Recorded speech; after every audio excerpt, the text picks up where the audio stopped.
Recintos, episodio 3. Tertulia Podcast presenta, en vivo desde la Casa de las Monas, actualmente Grupo Lupillos, con Daniel Reveles, Abel Villagrán y Luis Alegre. El día de hoy nos acompaña, tenemos el honor de que nos acompañen el cronista de nuestra ciudad, Luis Alegre Vega. Hola a todos. Al investigador, el maestro Abel Villagrán. ¿Qué tal? Buenas tardes. Muchísimas gracias por la invitación. Y su servidor, Pedro Daniel Reveles Reyes. Pues hay un enteradillo de la historia de León. Y bueno, para arrancar quisiéramos hablar de un punto muy importante en la historia de nuestra ciudad, que es el siglo XIX, con lo cual comienza la historia de esta casa.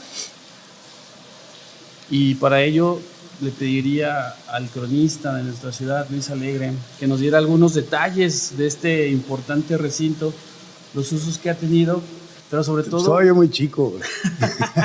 Pero sobre todo quién lo construyó, que creo que es un personaje bastante interesante.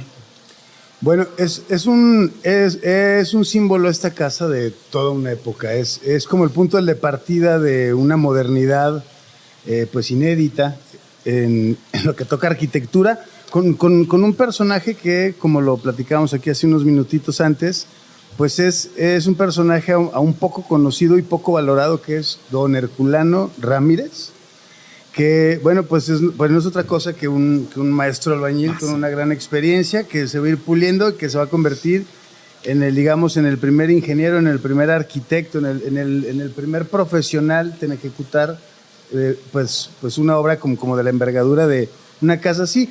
Hay la leyenda, hay la propia historia, que el diseño arquitectónico, en sí mismo, el de la casa, es el que se traen de Alemania, el que es el propietario de la casa, ahí compra ese plano, y en lo que se supone es que le pide el que lo ejecute, ¿no?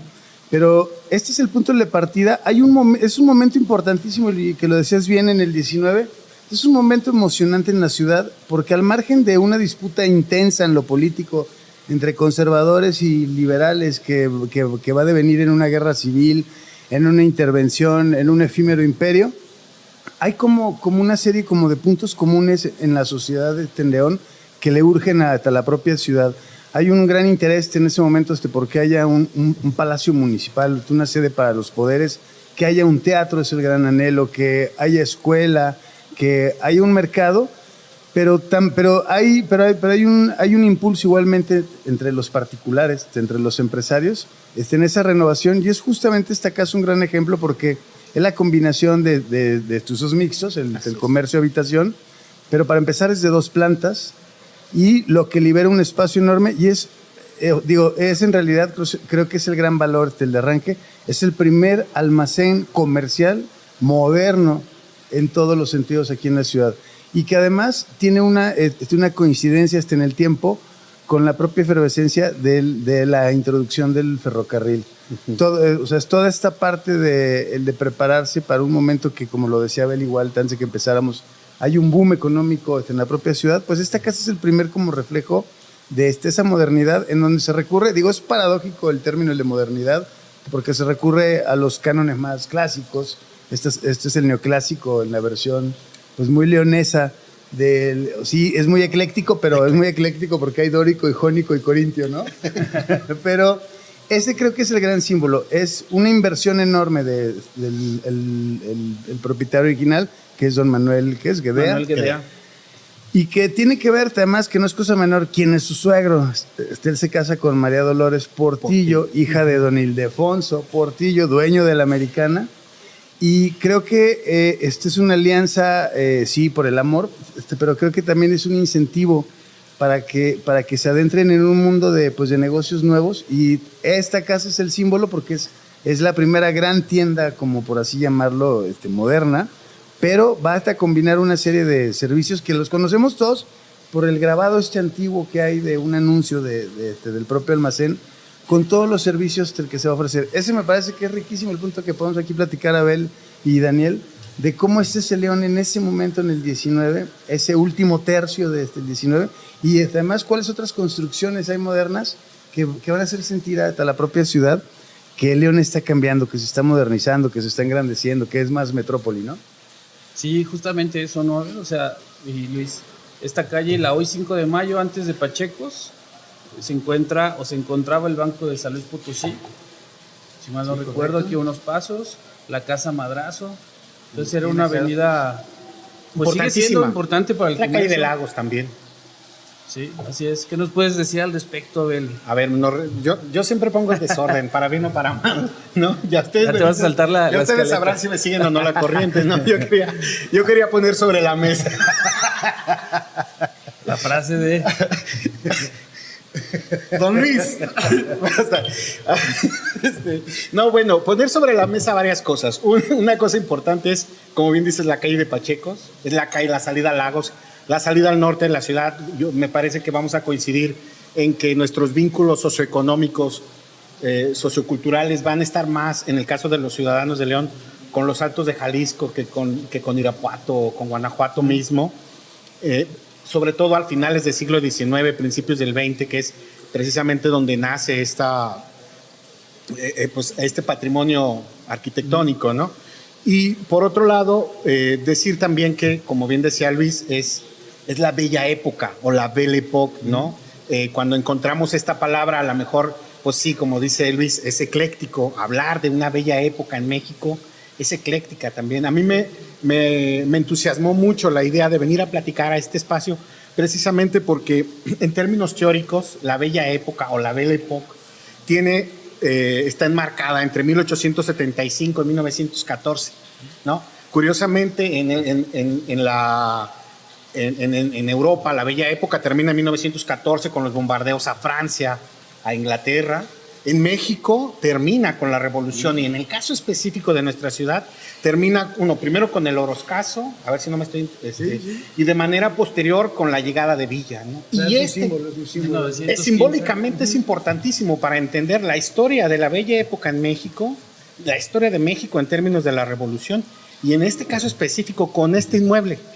Hay un punto importante para que lo acotemos, Daniel, que es la propiedad de la casa, ¿no? Lo que sabemos es que se empieza a construir en 1870 y se termina en el 76, que este es un poco como lo menciona Abel, es en los albores y es justamente esta es la primera casa moderna hasta donde yo entiendo y supongo es un aliciente y a mí me gustaría que tú nos platiques del propio Herculano, cómo esta casa pues supongo que se convierte en su mejor anuncio.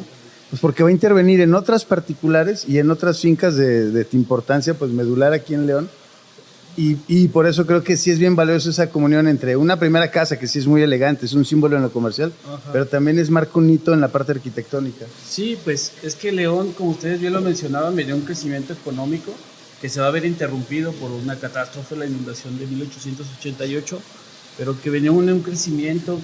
Creo que gran parte del patrimonio que hoy, bueno, lo consideramos como tal, las construcciones que las consideramos como tal, ¿Están ahí? son de esa época y una figura muy importante, Herculano Ramírez, que desafortunadamente no tiene tanto reconocimiento, tanto renombre como otra figura importante, llámese Luis Long, ¿no? Por ejemplo. Pero que en este caso Herculano, tengo entendido, venido de Jalisco, y como lo mencionaba Luis, un maestro albañil que se fue perfeccionando, se fue puliendo.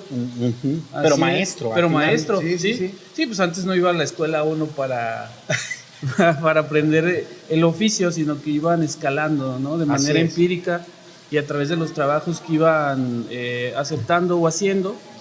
Y lo podemos ver no solo aquí su obra, sino catedral. Varias de las cúpulas de catedral fueron encargadas a él. Así es. En esta restauración o remodelación que hacen a este edificio, la excárcel municipal, por ejemplo. Bueno, la cárcel. La cárcel, exactamente, la cárcel municipal y el teatro Gorostiza o de doblado, ¿no? Bueno, y hay otras dos fincas que se le hace. Una es la casa la de los Manueles. Él trabaja para diferentes Manueles. Para Manuel Guede aquí en la casa de las Monas. Y está el caso el de Manuel Bolaga, aquí a la vuelta, en Pedro Moreno, en la casa en donde hoy está el gobierno federal, en donde es la delegación. De esta casa que es de 2 pisos, enorme, es preciosa. Esa también es de Herculano, es otro símbolo de esa casa. Y por el otro lado, él es el autor de la propia casa del suegro, el de Manuel Guedea, la del señor Portillo, en la plaza, junto a lo que era el Hotel Condesa luego. Es esta casa, otro de los símbolos, pues, de cómo es el estilo del herculano, y que me parece que hay una, eso es importante, digo ahora que en el propio archivo, en el ICL, hay una apertura a tratar como con mucha más amplitud y con más riqueza el tema de la arquitectura. Los últimos años, Abel y Daniel, te hemos visto cosas muy, muy buenas en exposiciones, en libros, pero lo que me parece importante es el resaltar que no choca Herculano con Luis Long. No. Sino son colaboran. quienes no son, son quienes le van a dar juntos, eso hay que decirlo, juntos, del carácter de lo que tú bien dices, que es el patrimonio el que apreciamos. El patrimonio que nos imaginamos como lo más bonito en León está hecho literal o por uno o por el otro, ¿no? Claro. Y en el caso en el de las monas, que también eso es otro elemento importantísimo decirlo, yo no pude encontrar quién es el primero, en qué época, en qué modo se populariza el nombre, en qué época en sí mismo. Eso me parece interesante, pero por el otro lado es las propias monas, estas figuras femeninas en la fachada que pareciera que están sosteniendo el balcón. Son un gran ejercicio. En el caso del Herculano, son una muestra hermosa de la capacidad de los artesanos y de los cantereros aquí en León. El trabajo que hacen en el festonado, en el ornato, en la propia fachada, y lo de las monas, como les decimos todos, que sí son muy peculiares. No hay otra finca en León con una figura así, y que pareciera incluso hasta teatral, ¿no? Sí. Pero claro que el término de las monas, eso sí, creo que no hay otra finca en León que tenga un nombre así popular del el imaginario. Fíjate que yo tenía a mí me gusta, ya en otros espacios lo he dicho, este rollo de cómo la comunidad se va apropiando y va nombrando las cosas de una manera muy singular, ¿no? El nombre, propiamente el nombre sería Casa de las Cariátides, ¿no? Ya que estamos en términos muy neoclásicos, ¿no? Nos vamos a poner académicos. Sí. Pero pues es bien difícil que el pueblo le pueda llamar la Casa de las Cariátides, ¿no? ¿Cuál es el simbolismo? Claro. ¿Cuál es el simbolismo de estos elementos en términos arquitectónicos?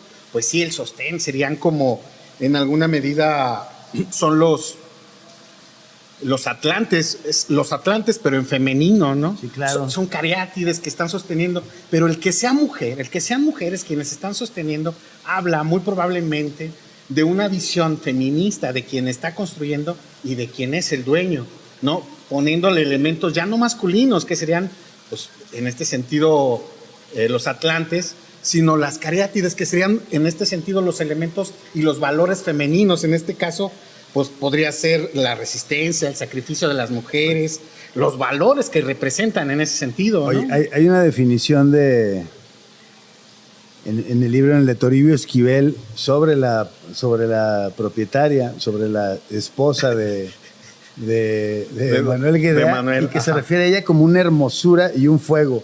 O sea que debe tener un carácter fuerte. Sí, seguramente. Entonces sí, a lo mejor sí, influyó en el diseño mismo. Y por el otro lado, pudo servir como modelo, ¿no? Imagínate una estaría padrísimo ver algo así. Ahora, lo que también hay que subrayar es la visión del propietario en sí mismo. En el caso de Manuel Guedea, él había estudiado en Alemania. Ajá. Él venía con ideas nuevas. Hace una sociedad con Germán Pols para traer una mueblería moderna.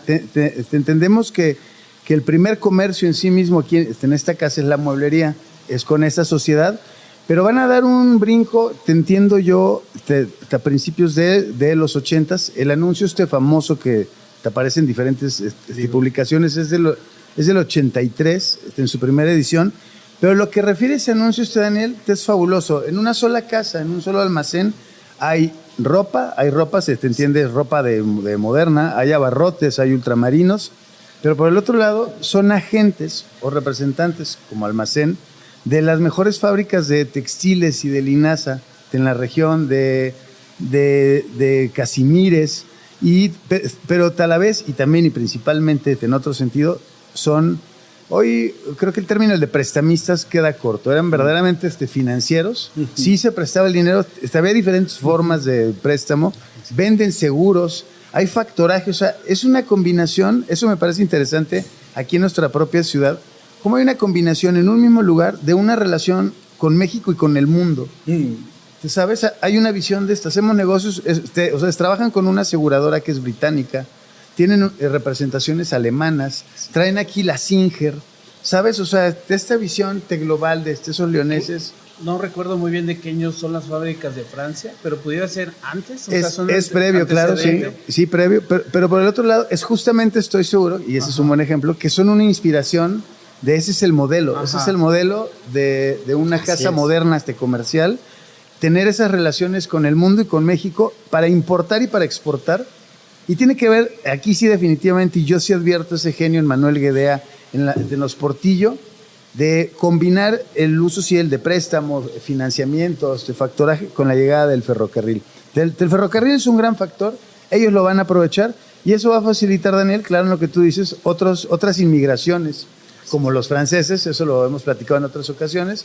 Viene esta camada de franceses que traen el comercio, el de la ropa, y aquí entiendo, y yo me pierdo un poquito, a lo mejor en el siguiente bloque lo vemos, esa parte entre que esto es un almacén comercial a que se convierte en, como bien dice Isabel, ese corolario de toda una época que es que aquí se hospede Villa. Y es que bueno, respecto a tu comentario anterior, Luis, en realidad, bueno, están mandando un mensaje.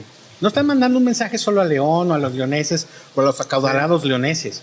Es la región misma. Sí, la ciudad tiene una importancia fundamental en toda la región. Es un anuncio nacional, en realidad es un almanaque. Y están pagando publicidad a nivel nacional. Sí, o sea, si nosotros consultamos los libros de esa época, los comerciales, están pagando. Claro.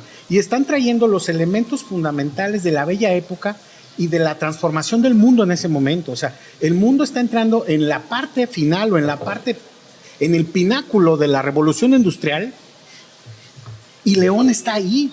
O sea, eso a mí, yo no sé si me sale mi orgullo por mi ciudad, pero definitivamente León está dentro del pináculo. Un dato muy importante, que de la época, o sea, 1865, que es el plano de Carballar, si mal no recuerdo, ya tenemos registros de la demografía. Ajá. Y son cerca de 100,000 habitantes con los que cuenta León en ese periodo. En ese periodo. O sea, la segunda más poblada en aquel entonces, la segunda ciudad más poblada en aquel entonces. Entonces creo que todo esto va ligado, va relacionado. Y no dejar de decir que es un tema polémico. Hay una frase en el propio anuncio y me parece eso está padrísimo, Abel, que lo subrayes. El archivo, hay que decirlo para quienes nos escuchan hoy o cualquier otro día o cualquier otro año. En el archivo hay una riqueza enorme, en el archivo histórico, en el de León, en anuncios que para mí son una fuente muy valiosa para poder contarnos, en la enunciación, en el discurso, en la narrativa.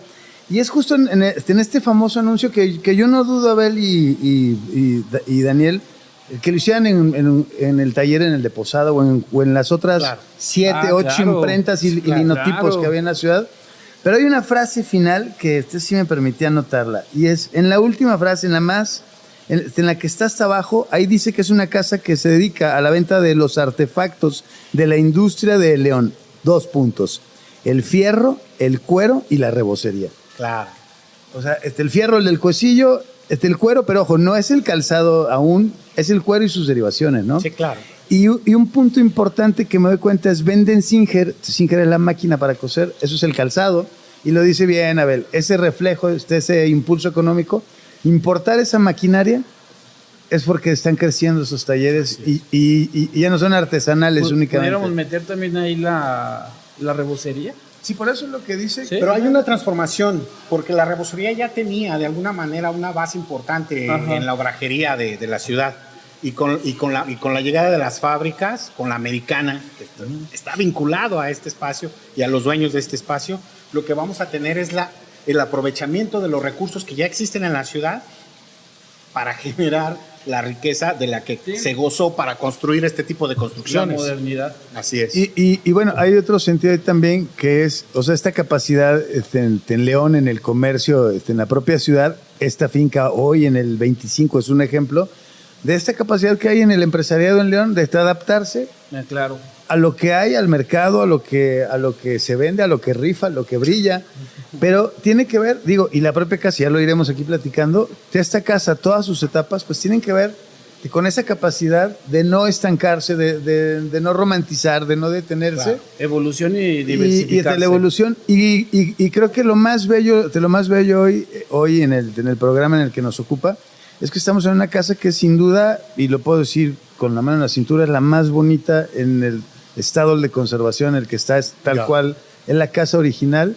Y la verdad es que es un gran ejemplo, es un recordatorio que el empresariado puede trabajar así, con esa dignidad y el mantener el patrimonio y compartirlo, sí, con un uso comercial que tiene desde el primer día. Pero por el otro lado, y que también eso, que desde que lo tienes ahí apuntado, pues hablaremos de su propia vida cultural, que no es nada menor, es verdaderamente histórica. Claro. Un inmueble que sí, no solo por su antigüedad es histórico, ¿no? Que es lo que yo hablaba el otro día con compañeros, colegas. No solo porque sea viejo o antiguo es histórico, no. Debe de tener un fondo, debe de tener una historia, valga, que contar, acontecimientos, hechos que hayan ocurrido o que se centre en el imaginario de las personas que conviven con él. Porque un edificio pues no te dice nada si no interactúas con él. Tiene una dignidad desde un principio, ¿no? El hecho de que se haya pensado en algún momento como la sede de la presidencia, antes de la presidencia municipal, el hecho de que se haya considerado a este inmueble como la sede del Palacio de Gobierno municipal. Lo del Palacio Estatal a lo mejor puede quedar como anecdótico, sí, claro, sí puede ser, pero en lo que sí creo ver es lo que estás diciendo. Es un imaginario de ¿cuál es la casa más perrona? Esa, güey. No, señor cronista, compórtese, por favor. Y es obvio porque cuando llegan los villistas y la ven, dicen, yo quiero esa porque aquella está fea. Claro, pero ojo, con una narrativa contraria a la que hicieron los leoneses, que la consideraron para Palacio Municipal, porque seguramente llegó Villa diciendo, ¿cuál es la casa más bonita? Esa me voy a echar, ¿no? A esos les voy a dar en la torre. Sí, además ese discurso, ¿no? Era un discurso contrario, era un discurso con mucho dolor, si ustedes quieren, o sea, para decirlo de manera respetuosa, pero es un discurso muy agresivo que llega y toca. Y parece que hay un testimonio, ¿no?, de don Federico Pols y Rincón Gallardo, que le toca venir a reclamar algunas cosas y lo tratan muy mal por el simple hecho de ser primero extranjero, güero, tratemos mal, descendiente de... Sí, o sea, hay un discurso ahí con bastante... Bueno, hay una parte que tiene que ver con lo que cada quien ve, o sea, en la época en la que le toca vivir, pues sí sería entretenido y muy divertido, o sea, tratar de pensar en la Casa de las Monas que ven en las postrimerías del 19, eso, un almacén comercial. Precioso, yo creo. A lo que le toca ver a otras generaciones en donde se va a abrir a diferentes comercios. Como me viene a la mente en esta parte cultural, que no sé si ya toca o es en el siguiente bloque. Brínqueselo. Pero no, a lo que me refiero es que tiene que ver con cómo la ves. Tú decías el de qué valor y el de qué fondo tiene una casa. Cuando yo pienso en la Casa de las Monas, a mí lo primero que se me viene a la mente es la Casa de la Cultura. Porque yo ya vivía, yo era niño. ¿Sí? Y además que me tocó ver algo que me parecía excepcional como niño. Mira, Luis. Estos de Especial Lupillos, después la disfrutan. Estos de Grupo Lupillos son una cosa seria. Muchísimas gracias. Una plática tan interesante, ya le cortamos la idea al cronista, pero perfecto, mira, para disfrutar la pizza especial Lupillos. Híjole, no, pues llega el cronista. Bueno, regresemos a la idea, Luis. ¿Cuál era? De los discursos. Sí, el discurso que... que te tocó cuando era Casa de la Cultura. Claro. A ver, esta es la Casa de la Cultura con todo ese peso en lo simbólico de que León por fin tenía una Casa de la Cultura. Pero a mí me toca ver una exposición de piedras lunares, güey. Híjole, no, pues sí, ya me delataste los años, la edad, güey. Imagínate de niño, un imaginario como la luna.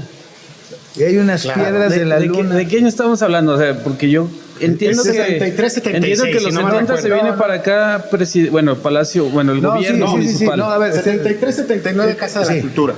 73, 79. Es del 73 al 79. Y lo de las piedras lunares, pues no sé, habrá estado en el 77, en el 78. Ajá. Pero ese imaginario de ver en León, en la Casa de las Monas, que es la Casa de la Cultura, piedras lunares...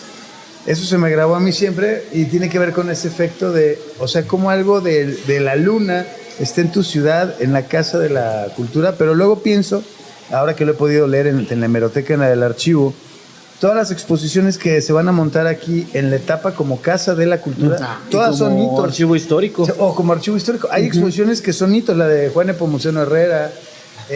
Es que yo quería mencionar Las de arqueología. algo. Son anteriores, Sí. o sea, esta época es precisamente el momento en que la ciudad está cumpliendo 400 años.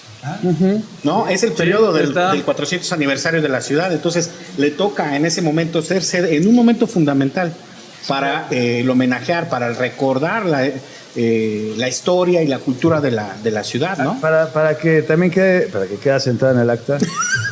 Lo de Palacio es una decisión que tiene que ver con lo que menciona Abel, con el acercamiento del 400 aniversario, se debe de renovarse.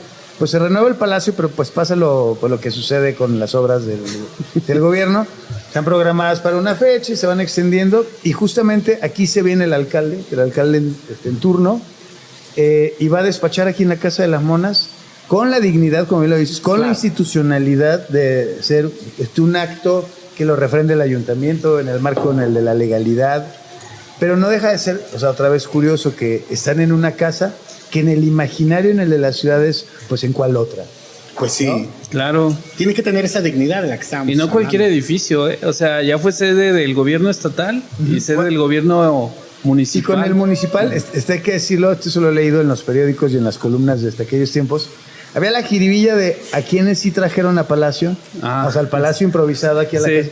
casa, y a quienes dejaron en el edificio, en el de las fábricas de Francia, porque se reparten. Y entonces es como, a ti te dejaron allá en el edificio. O sea, tú no juegas acá en...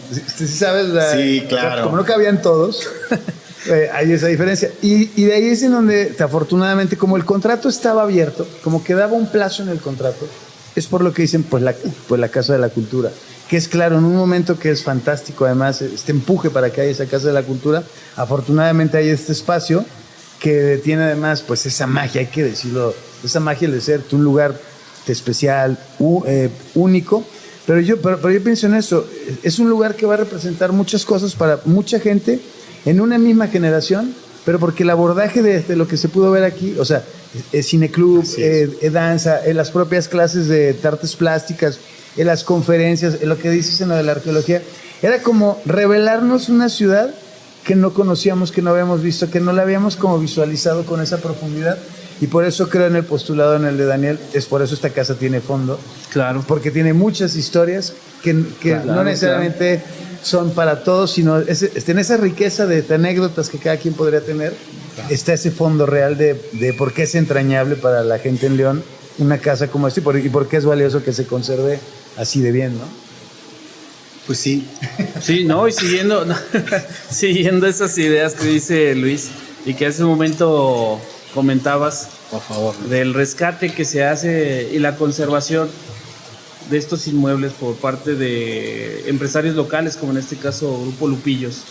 El otro día charlaba con un amigo, un saludo para Carlos Jaralillo, sobre los usos que se le dan a este tipo de espacios, ¿no? Hablábamos de Ex Hacienda La Joya, Casa de las Monas, que hay que entender, pues, que sí, no todos los espacios históricos pueden también ser sedes de archivos o de bibliotecas o de museos, sino que hay que agradecer, en cierto sentido, que los empresarios o estos grupos de empresarios tienen la visión de conservarlos, porque pues ya saben que aquí en León es muy fácil hacer estacionamientos, sobre todo en centro histórico, conservarlos, rescatar su historia y a través de pues lo que nos atañe el día de hoy, difundir esa riqueza, ¿no? Mira, Pedro Daniel. Sí, no caer en fascismos No, patrimoniales, en ser fascistas del patrimonio. Y tiene que ver, yo creo que el argumento más claro ni siquiera es argumento verbal. O sea, tenemos argumentos en muchos sitios, en muchos patrimonios, por decirlo de manera general, donde no se ha invertido y lo vemos que se nos está acabando cada rato, cada año es, oye, ¿y qué pasó con la casa fulana? Oye, ¿y qué pasó con la hacienda sutana? ¿No? O sea, en ese sentido, yo creo que más allá de hacerle un cebollazo al empresariado leonés, habrá que decir que se agradece el que tengan la posibilidad y la voluntad, porque es una cuestión de voluntad, de invertir en este tipo de espacios, porque vemos otros espacios que no están siendo intervenidos, que no están siendo considerados y que al contrario, cada día los perdemos, los estamos perdiendo, ¿no? Entonces ahí sí, era una de las cosas que yo pensaba. Para que lo redondeáramos con lo que mencionabas, tenía un inicio en el caso, en el de don Herculano. Bueno, estamos en el más vívido ejemplo y más perfecto ejemplo de su propio trabajo. Está perfectamente, es visible en todos los sentidos, en todas sus capacidades. Y es una clase viva de arquitectura, porque fe que decirlo, esta casa está impecable. Estamos aquí en 5 de mayo. Y la verdad es que, claro, pues sí se envidiaría que otras casas pues hubieran conservado esa dignidad. Digo, y en la propia 5 de mayo, en donde pues literalmente esta fue nuestra quinta avenida, Abel. Todo el principio del siglo XX era la calle más importante en términos comerciales. Bueno, hablando en términos de lo que pasaba en el mundo, era el gran comercio leonés en ese primer momento del siglo XX, ¿no? Se vendían los primeros automóviles, se vendía tecnología, se vendía las cosas que estaban Está la en compañía boga. bueno, si nos fuéramos hasta eso, a la propia 5 de mayo, claro, esta es la gran vitrina de la modernidad, ¿no? Así es. Te lo dices bien, está que no es el primer local, pero sí es el primer gran edificio del banco, el de San Luis Potosí, ¿no? En donde interviene Luis Long. Claro, en la esquina está la Casa Madrazo, el paradigma de la propia obra de Luis Long, y la mejor muestra del ejercicio otra vez, casa-habitación en la planta alta, que es el ejemplo que pone esta casa, y el comercio abajo. Pero van a ver, en esa modernidad del fin del 19, pues hay que emparentar esta casa con las grandes obras como el Doblado, como la Casa Municipal, como el Mercado Hidalgo, que van a representar pues esa evolución de las casas de adobe, una sola planta. Y eso a nivel local, a nivel estatal tenemos otros, tenemos presas, tenemos el Congreso. Mi plato, lo quieres para ti. Tiene hambre, Pedrito, a ver. Claro, hay que aprovechar. Bueno, de ver se antoja.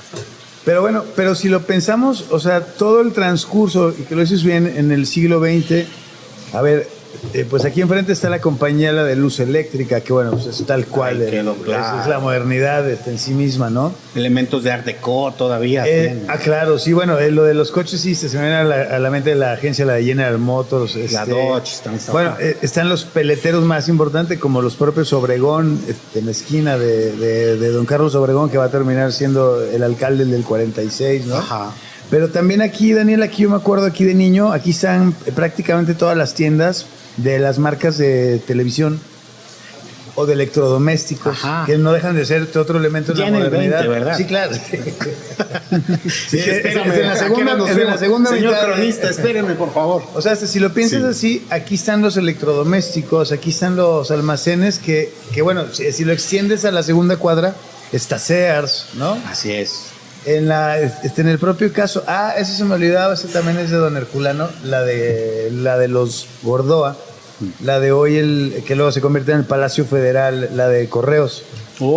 Sí. Ese también es de Herculano Ramírez.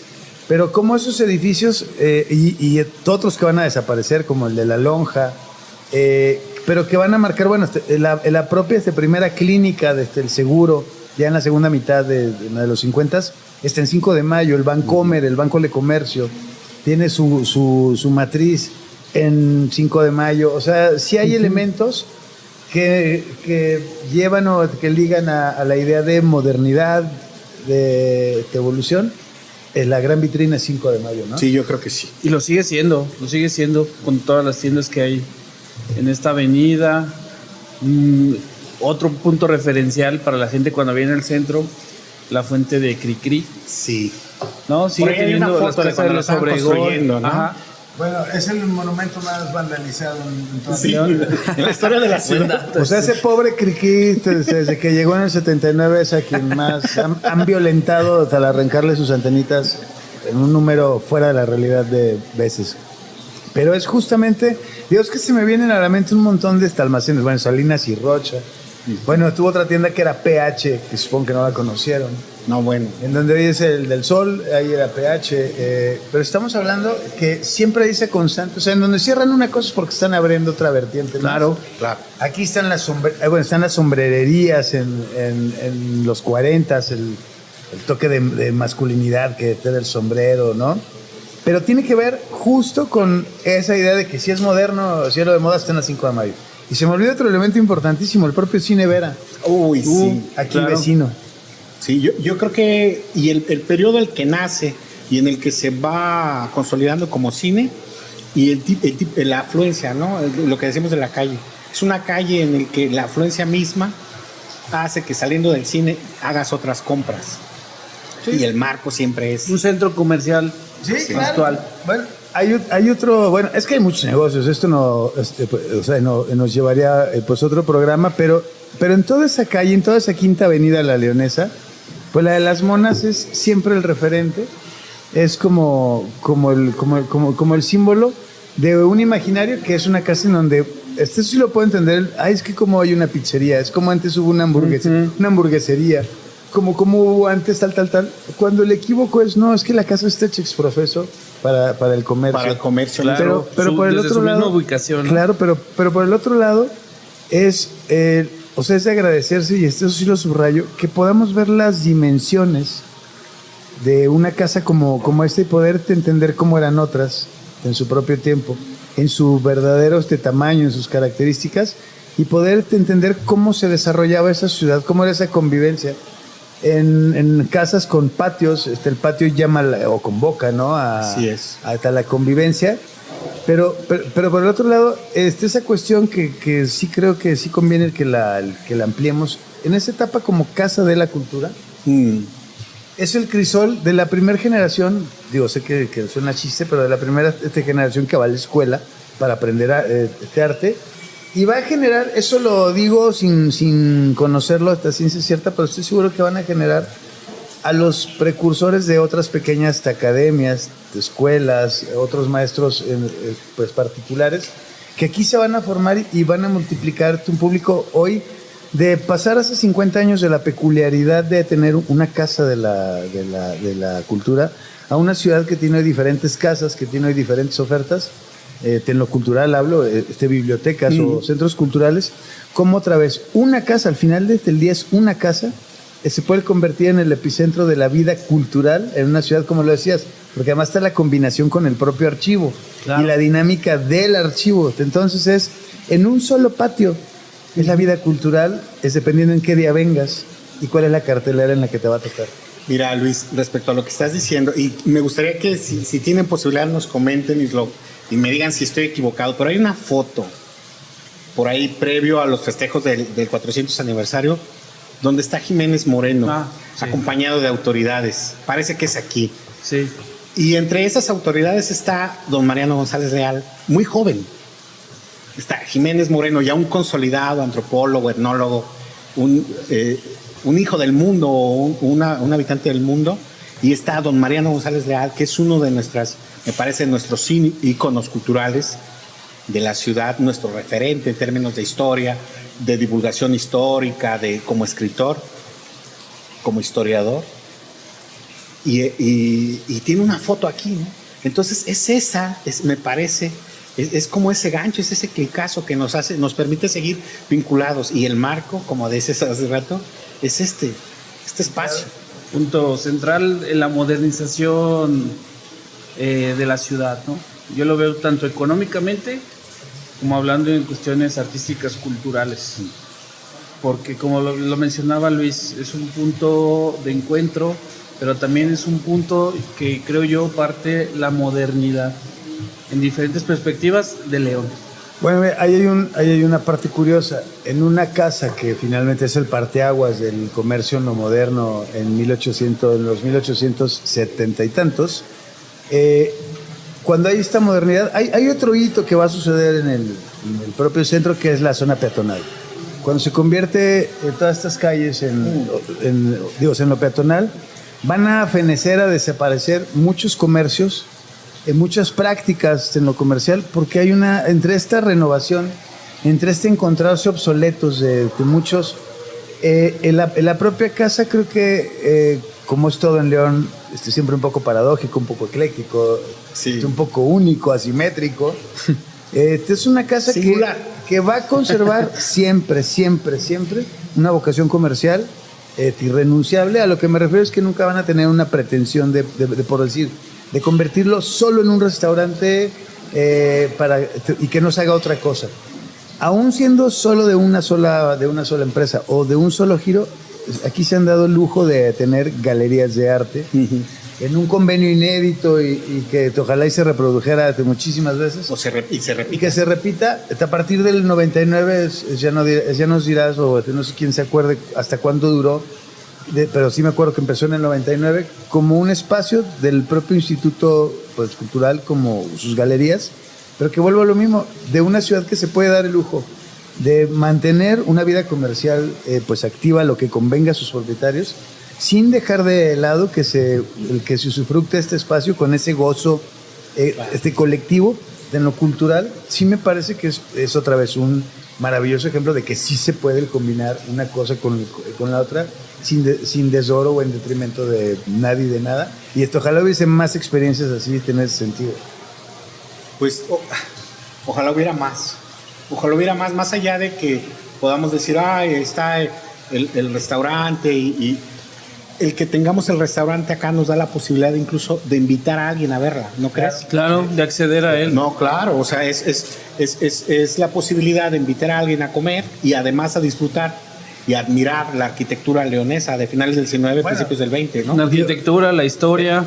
Digo, a ver, Daniel, lo del vitral es vale el viaje y la vuelta al centro, ¿no? Sí. Claro. Una Muy fachada. instagrameable. Sí, una fachada neoclásica con un interior Art Nouveau.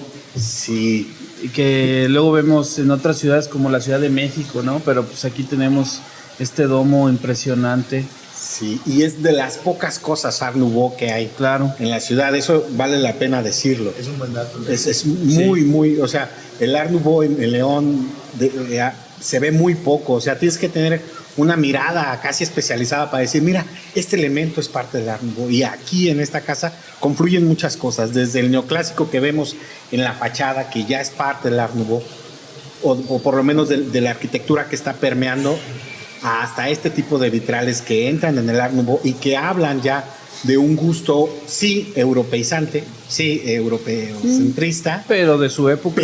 Pero que agradecemos que haya este tipo de manifestaciones arquitectónicas, y a mí eso me parece muy, muy importante. O sea, es de las pocas cosas que además se pueden admirar por dentro, porque vemos algunas cosas, algunas reminiscencias, residuos casi, pero están por fuera. Esto lo puedes admirar por dentro a través del restaurante. Yo creo que esa es la parte muy benéfica de que tenga este uso comercial, porque Así luego es. la gente se limita bastante cuando ves edificios como destinados para museos o archivos, ¿no? Nosotros lo vemos día a día, como esta parte sacra de no, solo entra aquí gente que sabe, solo entran investigadores, y no, esta disposición del espacio a partir de que puedes llegar, pedir una rebanada de pizza y admirarlo por dentro. Así es.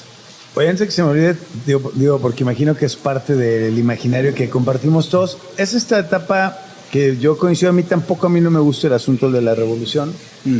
A mí me parece que lo de Pancho Villa... Vamos a ver. Vamos a comernos a Pancho Villa de una vez. O sea, no me parece como... O sea, sí está bien en lo anecdótico decir, es que estuvo aquí Pancho Villa, pero no tiene nada de feliz ni de simpático. No. Pero también creo que sí es muy valioso, eso hay que acotarlo, es por qué llega aquí, cómo es que llega aquí, porque sí tiene que ver con un momento clave en nuestra propia historia como país, porque es en León en donde se va a definir... ¿Se decide? En donde se decide el curso de la revolución, y no deja de ser muy valioso, creo que de lo más valioso en la propia historia en la de la ciudad, que no la destruyeron.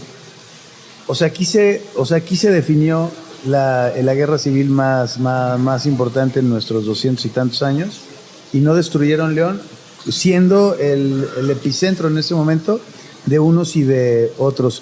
En el caso de Villa, está que decirlo, en 1914, tras el Oroscaso, están los constitucionalistas a cargo del gobierno en León, que se van, entra Orozco y causa esta gran desgracia que va a marcar a la ciudad, una herida muy, muy profunda, muy oculta y muy dolorosa de todo lo que pasó en esas cuantas horas.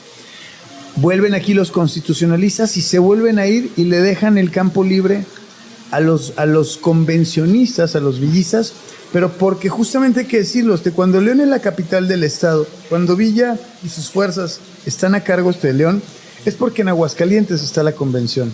Es un impas. Cuando ellos gobiernan aquí en León, es porque hay un impas, porque están en la convención en Aguascalientes. Cuando deciden que no van juntos y regresan a la guerra, es cuando llega finalmente aquí Villa, cuando establece aquí él su cuartel.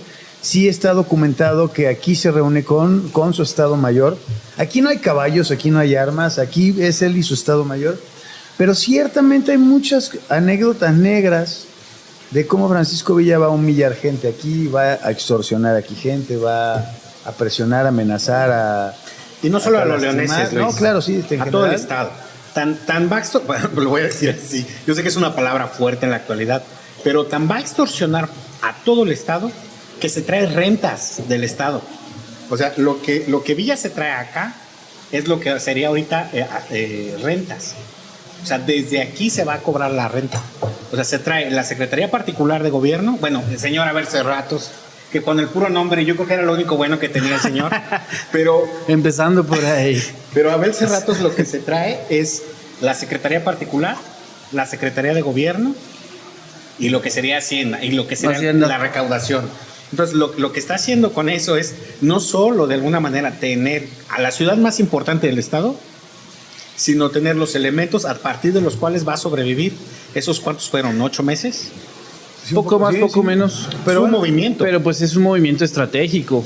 Como Ahora- bien lo mencionas, o sea, es una ciudad importante tanto geográficamente, por la cercanía con Aguascalientes, el acceso al norte, donde estaban las fuerzas villistas, y también en cuestión ya a nivel estado, Guanajuato, económicamente, y el traerse los poderes y de manera fáctica declarar la capital por esos 4 meses, poco más de 4 meses. Es un movimiento estratégico y que al fin y al cabo les pese a quien le tenga que pesar. Fuimos capital y además aquí se decidió la revolución. Eso es muy importante. Y ahí vuelvo a lo mismo, el de dimensionar, el de humanizar el drama, el que fue esa serie de batallas. Pero si lo pusiéramos en un tono más, digamos, más peliculesco, más de imagen, aquí Villa es donde debe haber llorado y rumiado que Todos los- había perdido, Sí, hombre. que se la habían transado en Columbus, que se la debían, ¿no? Y que se le iban a pagar. Pero sí debió ser, si lo ponemos así teatralmente es el término, aquí es en donde debió haber llorado su derrota. Aquí, literal, aquí llegó a recoger todas sus cosas para pelarse. O sea, literal, se van de la noche a la mañana y queda ese imaginario de quienes hablan bien de él, de quienes hablan mal de Villa, pero queda también pues esa sensación, que yo creo que es a la que se refiere Daniel, y es la que siempre vamos a guardar con esa jiribilla de ¿y por qué no volvemos a ser la capital de este estado? Síganos en nuestro programa de conspiración. Pues se podría decir que lo que no pudieron hacer los emprendedores del estado del centro Lo en concluyó toda una Villa. gestión, Sí. lo termina haciendo Pancho Villa Claro. en un golpazo, ¿no? Habrá que decirlo, ¿no? Y en ese sentido, los leoneses nos hubiera gustado más hacerlo en otros términos. Me parece también que hablar, bueno, antes no lo refería hace rato, pero la ciudad ya tenía ese empuje. La ciudad ya era la ciudad más importante del estado, ¿no? O sea, en el siglo XIX, como decías, por cuestiones demográficas, por cuestiones económicas, a mitad del siglo XIX, el León se consolida como eso, como la ciudad más importante, tan así que instalan el obispado acá en la ciudad de León. La llegada y de alguna manera el elegir León, en el caso de Villa, como el lugar donde van a establecerse, ojo, como dice, no los caballos, o sea, es desde donde va a trazar los planes, Claro. ¿no? Geográficamente le conviene, ¿no? Lo que va a estar pasando en los cerros del norte de la ciudad, lo que va a estar pasando en Otates, lo que van a estar pasando en Nápoles, lo que va a estar pasando ahí en estos cerros, se está planeando aquí. Sí, claro. Bueno, hay crónicas, que no me acuerdo si es en el caso, en el de Don Timoteo, de cómo están aquí los correos los mensajeros están aquí, esos sí están montados aquí afuera y están listos para salir con la correspondencia, con las órdenes, pero sí tiene que ver con este lugar como el centro del mando. Y creo que lo que sí, para ir redondeando el por qué es valioso esta casa para todos en León, pues es imaginario. Es la única que se ha dado el lujo de ser un almacén comercial, el primero y más moderno en su momento. Gobierno del Estado. Ser el Palacio de Gobierno del Estado, ser el Palacio Municipal, ser la primera casa de la cultura con una magnificencia como residencia, que solo pues porque se fueron a una todavía más grande y más antigua, pero ya de sí era bellísima como casa para la cultura, hasta mantenerse como el símbolo sí del comercio en el propio centro histórico. Creo que el Grupo de Lupillos es conocido por todas las autoridades por su capacidad para colaborar, para sumar, para proponer, pero que sigue siendo, es un ícono para todos en León hoy de cómo sí se pueden hacer bien las cosas, cómo sí se puede mantener un patrimonio, cómo sí se puede ser pues exitoso en lo comercial, adaptándose a los tiempos y las circunstancias. Claro. Y creo que lo más valioso es enseñarnos así silenciosamente que este patrimonio, aunque sea particular, sigue siendo público y para el disfrute público en el mejor de los sentidos, y por eso estamos hoy aquí. Y es un legado, me gustaría ponerle esa palabra, es un legado en varios, es un legado simbólico, es un legado arquitectónico en términos patrimoniales, me parece, y es importante que lo conozcamos y que lo visitemos, ¿no? Claro. Y bueno, y además hay que decirlo, digo, es que se me venía a la mente que aquí estuvo aquella hamburguesería, la de Burger Boy, ¿era? Todavía no, Luis. Esa fue la primera cadena. Esa fue la primera cadena que tuvo en el país. Digo, aquí estuvo, pero ahora velo así. Aquí está la cadena de León. De León, claro. Destacar esa parte. De pizzas. O sea, otra vez, sigue siendo, te puedo decir, icónica y simbólica. Y estoy seguro que, así como lo dijo Abel, así lo vemos todo. Es parte de nuestro patrimonio, así con el nuestro.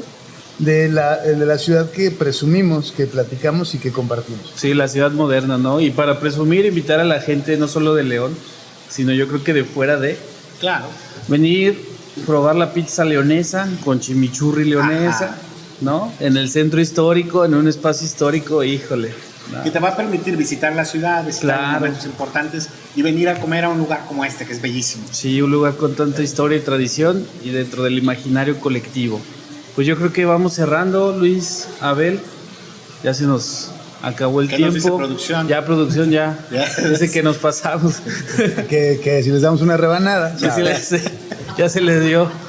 Y ya dice que ya quieren comer todos. Pero bueno, ya para cerrar, pues agradecerles, Luis, Abel.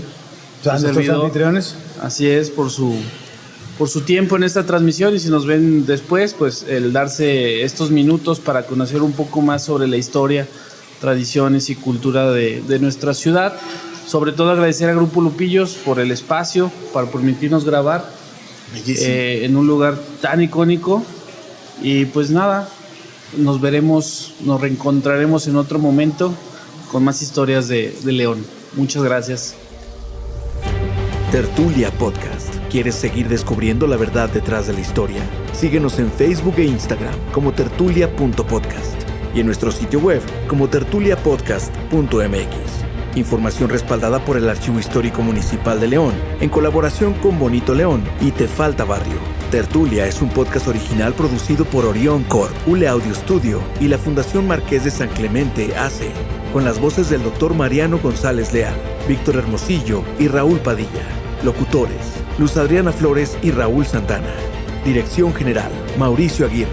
Grabación y diseño de audio: Raúl Santana, Óscar López y Luis Vázquez. Derechos reservados. Tertulia Podcast AC.